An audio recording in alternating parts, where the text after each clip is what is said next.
Today's hearing provides us with the opportunity to debate the merits of H.R. 10, the Regulations from the Executive in Need of Scrutiny Act, or REINS. It also gives us a chance to discuss the appropriate role of federal regulations in American life, a conversation I suspect we'll continue to have through this subcommittee in this 112th Congress. Although they do not explicitly say, proponents of the REINS Act appear to believe that almost all regulations are bad. All their arguments focus on the purported costs that regulations impose on society. Based on this premise, we've heard rhetoric about job killing that stifle economic growth and impair personal freedom. What such arguments do not seem to fully appreciate is that regulations can also benefit the economy by policing reckless private sector behavior that can undermine the nation's economic well-being, and came very close to doing it in 2008. Lack of regulations, and the economy of the world was on a precipice. Pulled off by President Bush and bipartisan members of Congress in passing the TARP and successive legislation with the Stimulus Act. We learned that the hard way in the 2008 financial crisis and the problems that ensued therefrom.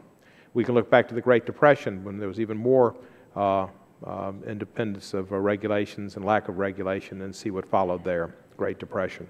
Regulations can facilitate economic activity by providing clarity for regulated industries where the applicable statutory language may be too broad or too vague and lead to unnecessary confusion or even litigation. Regulations can also serve societal values that may outweigh economic growth. Most importantly, regulations help protect the health and safety of everyday Americans, including our children, our neighbors, our colleagues, our grandparents, and ourselves, and the public at large.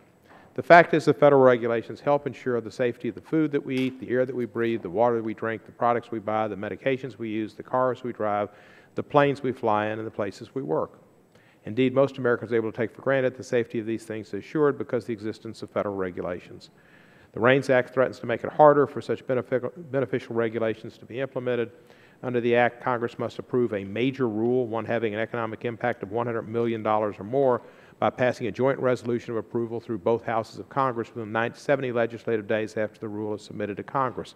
The President must then sign the joint resolution of approval before the rule can go into effect. At the most practical level, I question whether the REINS Act could work.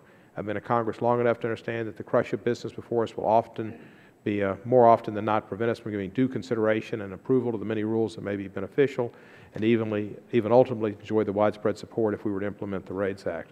As with the Congressional Review Act, the underlying statute that the REINS Act seeks to amend, this idea may seem better in the abstract than it will be in practice. Of course, I'm not ready to say the REINS Act is a good idea, even in the abstract.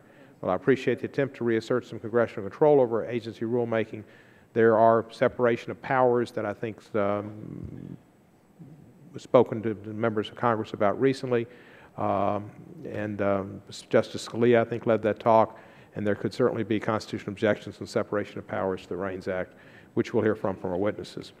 There is a role for us, there's a role for the executive, there's a role for the judiciary. I look forward to our witnesses' testimony. I look forward to working with Chairman Coble and my other colleagues in the subcommittee for hopefully a meaningful 112th Congress. And I yield back the remainder of my time. Mr. Coble, I thank